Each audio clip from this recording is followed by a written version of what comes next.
Huwag niyo lamang hong lalaliman ang inyong mga tanong. Nakaready na ako. Pagalingan ng English, pagalingan ng sinasabi. No, I don't think that's the right thing to do na maging public servant. Sila naman may galing. Yung galing nila siguro at alam nila, hindi ko alam. Pero kung may alam naman ako, hindi rin nila alam. Tagalog na lang.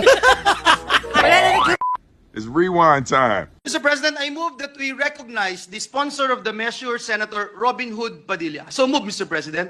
Senator Robin Hood Padilla is recognized.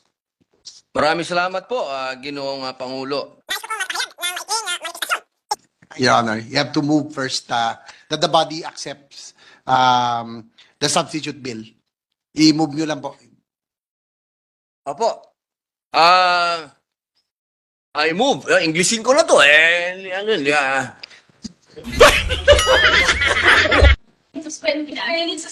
move, Ginoong Pangulo. I move.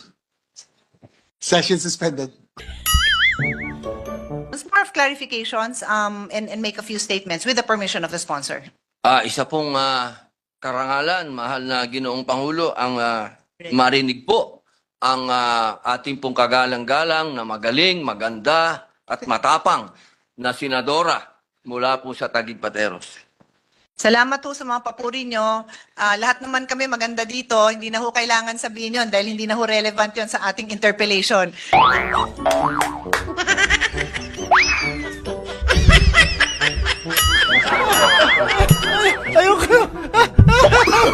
Hindi ho mababawasan ang tanong ko dahil sa sinabi nyo yun. Hira naman, ma'am. Patra mo pa. Pinapatawa ko lang yung mga nasa likod ko dahil tuwan-tuwa po sila sa inyo. Kaya sinabi ko lang yung sagot na yun dahil tawang-tawa ho yung nandito sa likod ko po. Kasi we are in the period of amendment. Ako na ho magbabasa ng amendment. Kung papayag po kayo, tapos tanggapin nyo na lang po. Sige po. Well, otherwise, you will be talking to yourself. Pag tinatawag ba kayo akong ex-convict, pero hindi naman po sila ex-convict, nakulong kayong tatlo, di ba kayo nasasaktan? Sabi nila, hindi, sanay na kami.